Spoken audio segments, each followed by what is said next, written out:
For some people, trouble is never an accident, it's a full-time occupation.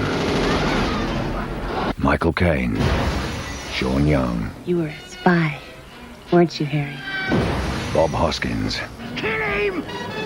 There You Go Skating on Blue Ice, Saturday, 9:15 on BBC One. And now on BBC One, a little later than we'd planned, a year in the life of the Hubble Space Telescope with Patrick Moore.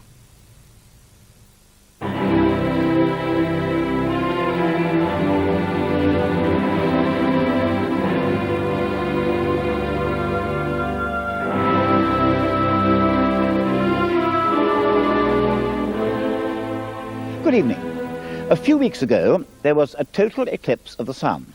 Nothing ever was seen from here, but it was visible from South America. In Bolivia, Les Roberts took these pictures showing how the landscape darkens as the moon's shadow sweeps toward the earth. I was in Peru. Don Bash was in Chile and took this lovely picture just as the eclipse ended and had the diamond ring. And I must say, I think a total eclipse is the grandest sight in all nature. Unfortunately, we are not going to see one here until the 11th of August 1999, when the track will cross Cornwall, and I promise you a special Sky at Night program about it then. But meanwhile, on to something very different. Everybody's heard of the Hubble Space Telescope, a great reflector with a 94-inch mirror launched into a path high above the atmosphere, where seeing conditions are perfect all the time. Unfortunately, it turned out to have a faulty mirror. Frankly, that was human error. But a brilliant repair mission has put it right, and now the Hubble telescope is every bit as good as had been originally hoped. And it's sending back amazing results, and this, frankly, is going to be a kind of a picture show. And who better to join me than Professor Alec Boxenberg, Director of the Royal Observatories. Welcome back, Alec. Hello. I think you will agree that the Hubble telescope is a real triumph. Well, I must say it is. When it first went up and we saw those pictures, to say that we were disappointed would be an understatement. But now it's been repaired. It's very stunningly good, and everybody's so thrilled. So let's begin with something that hit the headlines a few months ago, the impact of comet Shoemaker-Levy 9 on Jupiter. The comet was discovered as what's described as a squashed comet.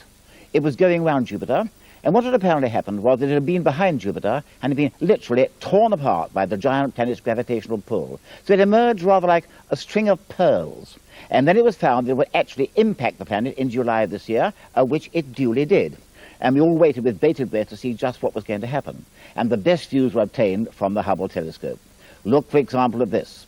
There's a composite showing how the comet came in. That black spot on Jupiter is the shadow of the satellite Io. And here is a picture of the impact of fragment G on the lower left-hand side of Jupiter. It caused a tremendous disturbance in Jupiter's outer gas, more so than we expected.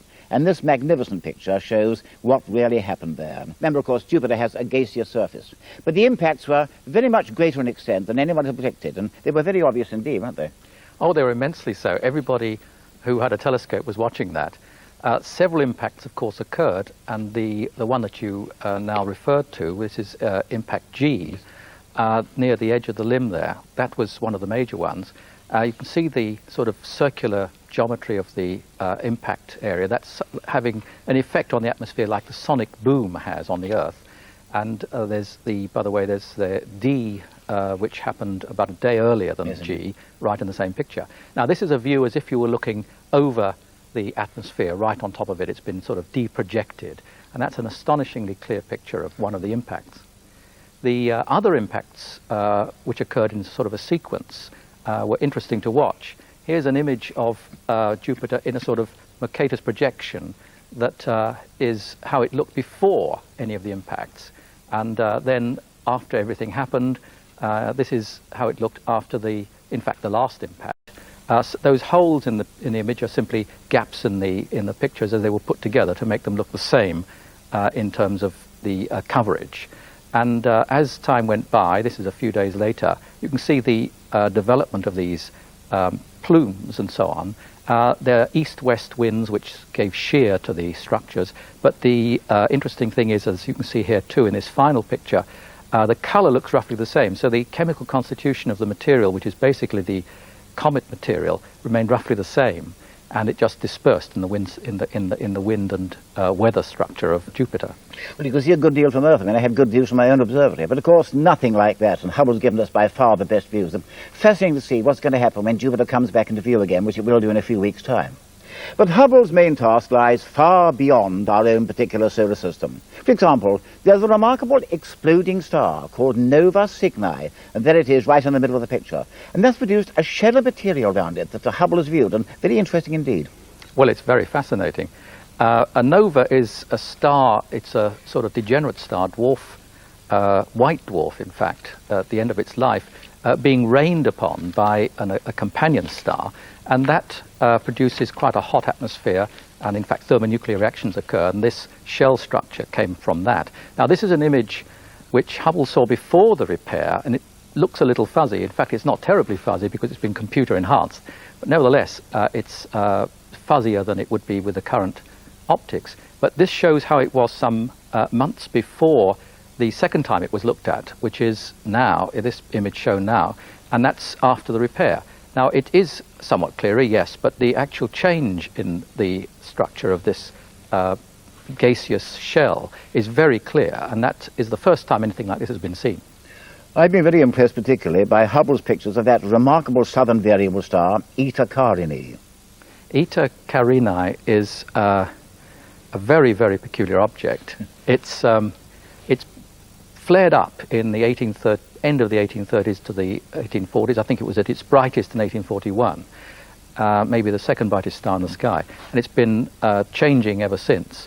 It's seen in the middle of this ground-based picture that we now have up, and it's somewhere in the center there, but this is quite a large-scale picture. If we home in a little more closely, it's in this image to the upper right there, but seen on the Hubble, there it is. It's astonishingly clear. What you can see is, in fact, there's an erupting system. Think of it being initially as spherical, but there's a collar near the star itself, at the center there, which is holding in the central part, pinching it, and you can see therefore two plumes coming out. The top one is advancing towards us, the bottom one's away from us. It's so very obvious in this stunningly good picture, isn't it? It is indeed, because Eta Carinii is a very, very massive star, highly unstable, and could one day, I don't know when, go off as a supernova. We haven't had a supernova in our own galaxy for a long time, but in 1987 we did have one in a neighbouring galaxy, the Large Cloud of Magellan. Indeed, called the supernova 1987A, the first in 1987 that was really seen. And it's, in fact, it was a visual eye object, even though it's in a neighbouring galaxy. There is the galaxy Large Magellanic Cloud before the supernova event. And then afterwards, just a couple of days or so afterwards, there it is. And it's a star in that same galaxy. Most of the stars there are just in the fuzz in the background. What happens in a supernova explosion is something like this. The gas cloud around the star expands rapidly after the core of the star has collapsed. And this is a very energetic process, of course. It gets so bright. And what happens then is it leaves behind a very dense sort of remnant star, a neutron star or a black hole. Now what Hubble could do was to see this expanding shell as it actually moved out. This could not be seen before. And on 3 occasions, observations were made like this. You can see very clearly that it's growing in size. Now, this followed very well expectation from theory of how these things occurred. Another thing that we saw with Hubble Space Telescope was a very curious ring structure around the supernova. The yellow ring is part of the gas structure that was blown off before the supernova event occurred, and then was lit up much later by the flash of the supernova. And this is very important. It gave the possibility of getting a really accurate distance to that object, and indeed to the Large Magellanic Cloud. Here's a sort of another cartoon showing how this was done. By measuring the time between the real flash and the fluorescent light from that ring, gave that distance r. By measuring the angle A, which is easy to do from the ground, and having that value of r, easily we got the value of d, just using trigonometry. And that's 169,000 light years away. So we're seeing something that actually happened 169,000 years ago. Hubble gave a splendid view of it. Well, still in the Large Magellanic Cloud, let's have a look at 30 Doradus, otherwise known as the Tarantula Nebula.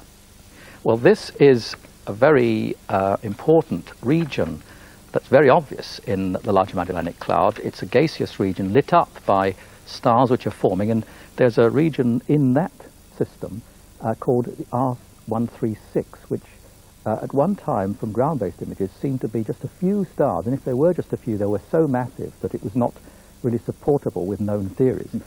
In fact, Hubble showed that it is made up of many thousands of stars, so in a sense it's a mundane object now, but nevertheless very interesting for theorists and also to understand how star clusters like this evolve.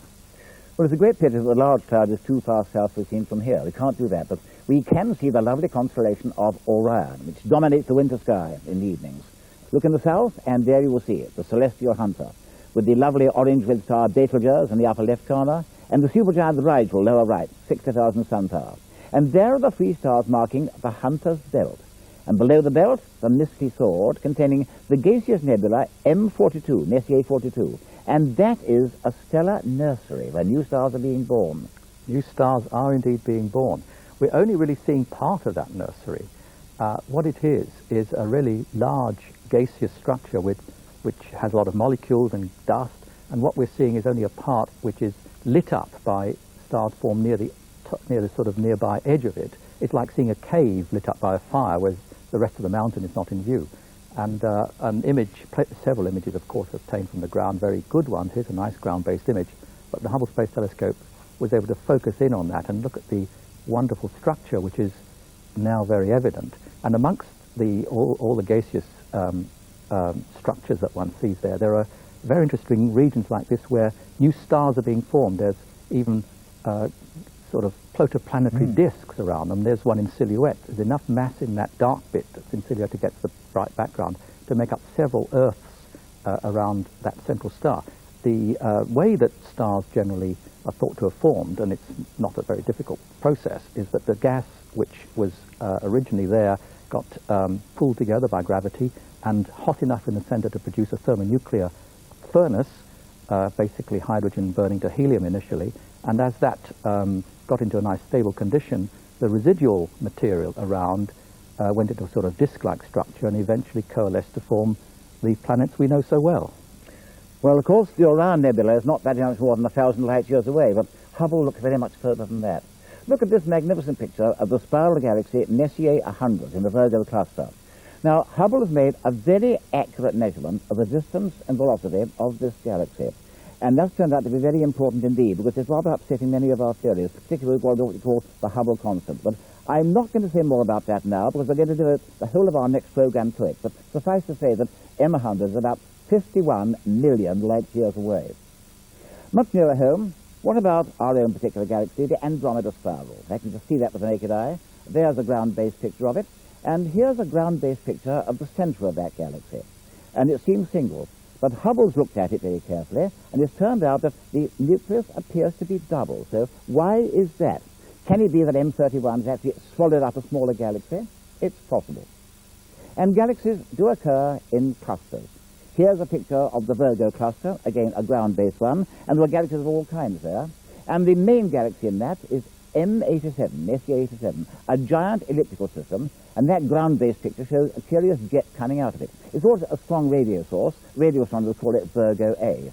And because the Virgo cluster is the nearest of the really big clusters of galaxies, Hubble's looked very closely at it. Hubble's looked at several of the galaxies very closely, particularly M87. It's extremely clear. There's globular clusters, actually, that are spotted about there, and the jet is wonderfully clear. At the center is this very bright spot, which is unusual in galaxies of this kind. It's much brighter than it would be if it were made up of stars, actually. And this image is in a sort of broad band, taken in a broad band, but when looked at in the color of a particular species of gas, that is oxygen in this case, then you can see it looks like it's much more fuzzy, and it's got, in fact, when seen in close-up, a spiral structure in the center there that shows there's a sort of much more dynamic activity than one can tell from the normal images. By looking at the motions within this gaseous spiral, using, in fact, the spectrograph, one of the spectrographs on the Hubble Space Telescope, one can see through the Doppler effect what the relative motions are in that central region. That top one is coming towards us, and the bottom bit indicated there is going away from us, and from that relative motion and the distance to the center, it's possible to weigh how much material there is in the center there, which is about 3 1,000 million times the mass of the Sun. It's just got to be a black hole.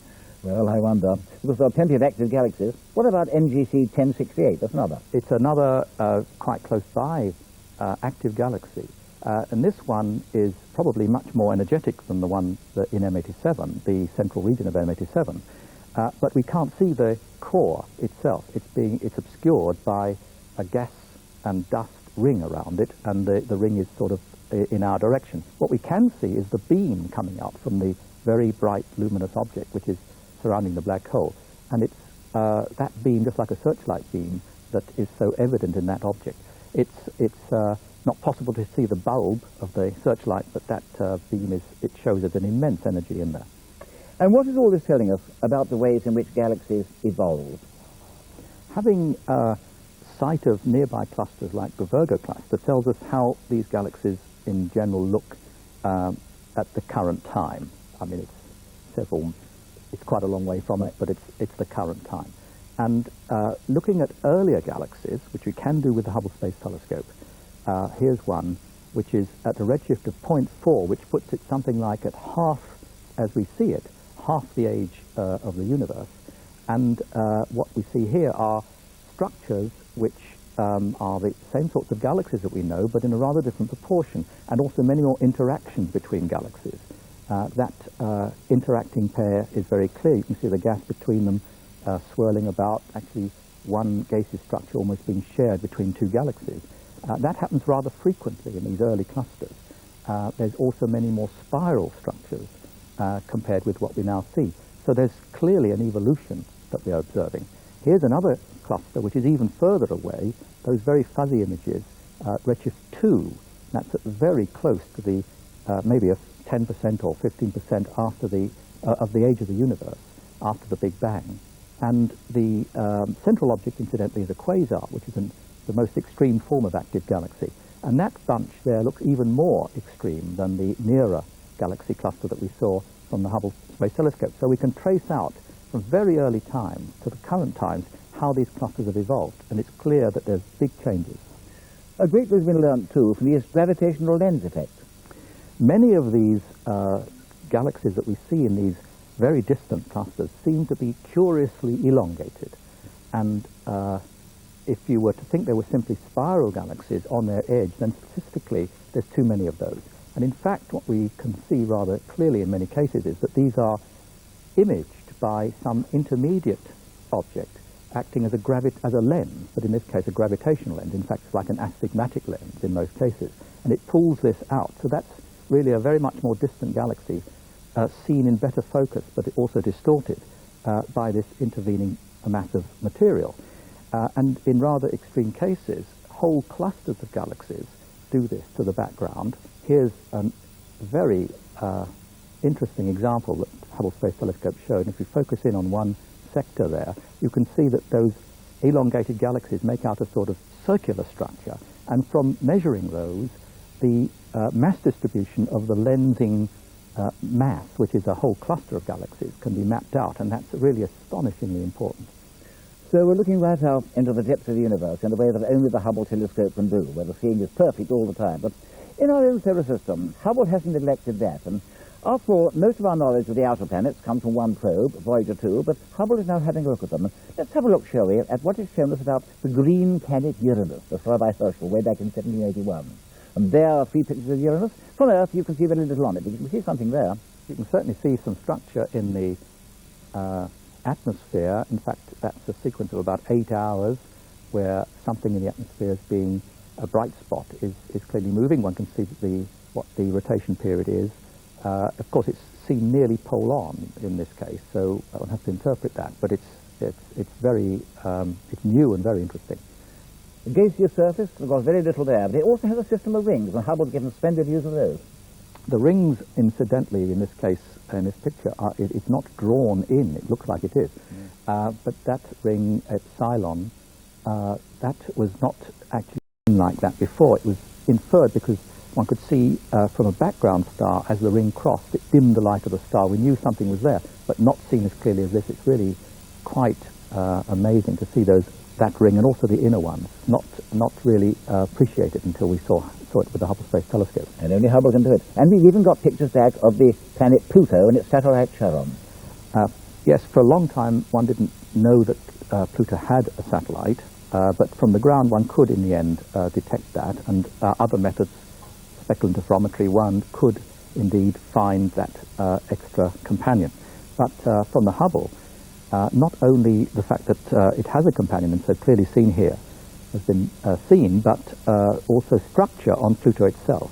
That is, brightenings and darkenings in the atmosphere and the surface, I should say more surface, and mostly it's methane, ice, and that shows that it has well, let's say the plutography can now be measured. Well, we're getting results of all kinds. What next with Hubble? Well, I think several things. There'll be many more measures of stellar distances and therefore galaxy distances, and this will yield a very good, accurate value of the Hubble constant. I think that might be in just 1 or 2 years. Many more measures of galaxies as they were in very early times, and their evolution will be made, and I'm sure that will be very important for most of the observations, most of the theoretical work done on formation of galaxies. Also, using the gravitational lensing effect, mass distributions, including dark matter, and how that reflects on the whole structure of the universe will be a very important outcome. But since it's going to last for so long, there'll be many things which I can't guess at. Well, undoubtedly, it's the most amazing telescope ever built, and it's now a complete and utter success. Alec, thank you very much. Thank you. And when we come back next month, we're going to talk about the Hubble constant, and again, using results of the Hubble Space Telescope. Meanwhile, if you want the latest information, then you can dial up our Sky at Night information line, 0891 800 330. And since our next programme doesn't go out till next January, I hope it's not too early to wish you all a very Merry Christmas. And so, until 1995, good night.